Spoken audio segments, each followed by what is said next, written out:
सबको नमस्कार।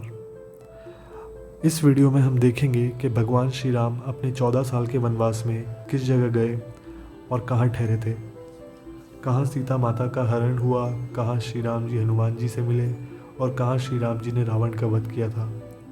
एक डिस्क्लेमर मैं आप लोगों को दे देता हूँ कि उस समय की जगहों में और आज की उन जगहों की एग्जैक्ट लोकेशन में फ़र्क हो सकता है, इसलिए एग्जैक्ट लोकेशन को नज़रअंदाज करके उन जगहों के आसपास के एरिया को मैंने इस वीडियो में दर्शाने की कोशिश की है। मैं आशा करता हूँ आपको ये प्रयास पसंद आएगा। तो चलिए शुरू करते हैं। सबसे पहले शुरुआत करते हैं घाघरा नदी के तट पर मौजूद अयोध्या से, जहाँ श्री राम जी का जन्म हुआ और उनके वनवास की शुरुआत हुई। आपको ये स्क्रीन पे जो दिख रहा होगा वाइट लाइन, ये घाघरा नदी है और उसके तट पे मौजूद है अयोध्या। अयोध्या से विदा लेने के पश्चात वे अपने मित्र निषाद राज गुह की नगरी श्रृंगवीरपुर के पास के वनों में पहुंचे। अगर मैं आपको श्रृंगवीरपुर दिखाऊं कहाँ मौजूद है तो आइए देखते हैं। तो यहाँ पे आपको दिख रहा होगा ऊपर की तरफ यहाँ पे अयोध्या और नीचे ये श्रृंगवीरपुर का एरिया जो कि गंगा नदी के तट पे मौजूद है। फिर उन्होंने केवट के सहारे गंगा नदी को पार किया था।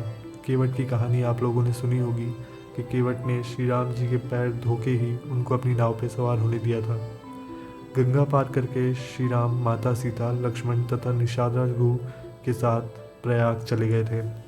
प्रयाग आपको यहाँ पे दिख रहा होगा, जिसको आज के समय में प्रयागराज कहा जाता है। प्रयागराज गंगा नदी और नीचे जो आपको यमुना नदी दिख रही है उसके संगम के लिए जाना जाता है। इसके पश्चात वह यमुना पार करके चित्रकूट गए थे। चित्रकूट अगर मैं आपको दिखाऊं तो यहाँ पे आपको दिख रहा होगा ये चित्रकूट धाम है, जो कि यहाँ से प्रयागराज से वो यमुना पार करके पहुँचे थे। यहीं पर उनका भरत से मिलन हुआ था, जब भरत अयोध्या से राज परिवार सभी गुरुओं मंत्रियों के साथ श्री राम जी को वापस लेने पहुँचे थे, लेकिन श्री राम जी ने वापस लौटने से मना कर दिया था। इसके कुछ समय पश्चात श्री राम जी चित्रकूट छोड़कर दंडकारण्य के वनों में चले गए थे। दंडकारण्य में मध्य प्रदेश, छत्तीसगढ़, महाराष्ट्र, उड़ीसा एवं आंध्र प्रदेश राज्यों के अधिकतर हिस्से शामिल हैं। अगर मैं आपको दिखाऊं कि उस समय दंडकारण्य वन का इस क्षेत्र क्या हुआ करता होगा तो वो लगभग कुछ इतना होगा, जिसमें मध्य प्रदेश, महाराष्ट्र, आंध्र प्रदेश, उड़ीसा और छत्तीसगढ़ इन सब के क्षेत्र मौजूद थे। दरअसल उड़ीसा की महानदी से गोदावरी तक दंडकारण्य का क्षेत्र फैला हुआ था। दंडकारण्य के वनों में पहुंचकर सर्वप्रथम उन्होंने ऋषि अत्रि तथा माता अनसुईया से उनके आश्रम में जाकर भेंट की। दंडकारण्य के वनों में प्रभु श्री राम ने अपने वनवास काल के 14 में से 10 से 12 वर्ष बिताए थे। उसके पश्चात उनकी भेंट महान ऋषि अगस्त्य मुनि से हुई। अगस्त्य मुनि ने श्री राम को उनका अगला पड़ाव दक्षिण में गोदावरी नदी के किनारे पंचवटी में बनाने को कहा। अगर मैं आपको पंचवटी दिखाऊं कि आज के समय में कहाँ मौजूद है तो आइए देखते हैं। तब श्री राम गोदावरी नदी के किनारे पंचवटी पहुँचे और वहाँ उनकी भेंट जटायु से हुई। जटायु उनकी कुटिया की रक्षा में प्रहरी के तौर पर तैनात रहते थे। इसी स्थल पर शूर्पणखा ने श्री राम को देखा था तथा माता सीता पर आक्रमण करने का प्रयास किया था। तब लक्ष्मण ने उनकी नाक काट दी थी। तब उनका रावण के भाई खर व दूषण से युद्ध हुआ था। तब श्री राम ने उनका राक्षसी सेना समेत वध कर डाला था। उसके कुछ समय पश्चात रावण ने अपने मामा मरीच की सहायता से माता सीता का यहीं से अपहरण कर लिया था। रावण ने उनकी सुरक्षा में तैनात जटायु का भी वध कर डाला था। स्थानीय मान्यता के मुताबिक दंडकारण्य के आकाश में ही रावण और जटायु का युद्ध हुआ था और जटायु के कुछ अंग दंडकारण्य में आ गिरे थे। ऐसा माना जाता है कि दुनिया भर में सिर्फ यहीं पर जटायु का एकमात्र मंदिर है। माता सीता की खोज करते हुए सर्वतीर्थ में श्री राम जटायु से मिले, जो मरण स्नान स्थिति में थे। उन्होंने श्री राम को बताया कि रावण माता सीता को अपने पुष्पक विमान में बिठाकर दक्षिण दिशा में ले गया है। इसके बाद उन्होंने जटायु का अंतिम संस्कार किया तथा आगे बढ़ गए। उसके पश्चात भगवान राम मतंग ऋषि के आश्रम में माता शबरी की कुटिया में पहुँचे। वहाँ उन्होंने शबरी के दिए झूठे वेद खाए थे तथा शबरी ने उन्हें किष्किंधा में राजा बाली के छोटे भाई सुग्रीव का पता बताया था। माता शबरी से सुग्रीव का पता पाकर भगवान श्री राम अपने भाई लक्ष्मण के साथ ऋषिमुख पर्वत पहुँचे थे। यह वही जगह है जहाँ उनकी भेंट हनुमान से हुई थी। अगर मैं आपको दिखाऊं ऋषिमुख पर्वत कहाँ स्थित है तो आइए देखते हैं।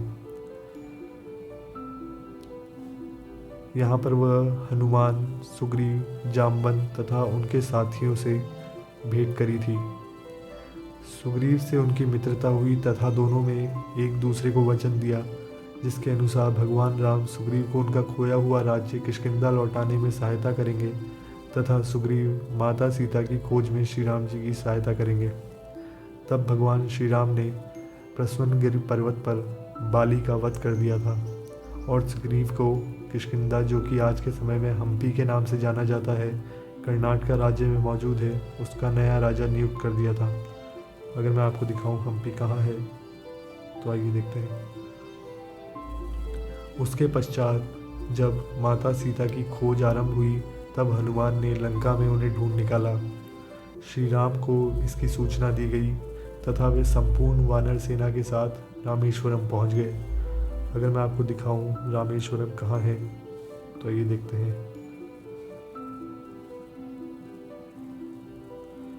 इस स्थल का नाम भी उन्होंने स्वयं दिया क्योंकि यहाँ उन्होंने शिवलिंग की स्थापना की थी जिसे उन्होंने अपने हाथों से स्थापित किया था और राम का ईश्वर बताया था, इसलिए इस स्थल का नाम रामेश्वरम पड़ा था। वहाँ से उन्होंने वानर सेना की सहायता से समुद्र पर पुल बनाया था जो भारत के धनुषकोडी से शुरू होकर श्रीलंका के मन्नार द्वीप को जोड़ता था। अगर मैं आपको दिखाऊं कि वो कहाँ है तो आइए देखते हैं। ये है भारत का धनुषकोडी जो आपको स्क्रीन पे दिख रहा होगा।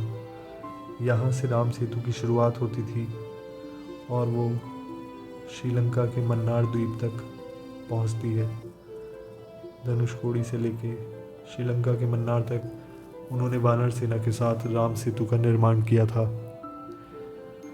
वहाँ से उन्होंने इसके पश्चात इस राम सेतु की सहायता से भगवान श्री राम वानर सेना के साथ लंका चले गए थे। रावण का महल लंका के बीच में स्थित था।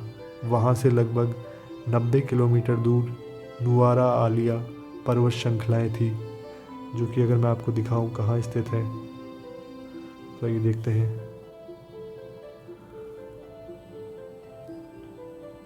लंका पहुंचकर श्री राम ने अपना डेरा यहीं डाला था तथा रावण के साथ भीषण युद्ध किया था।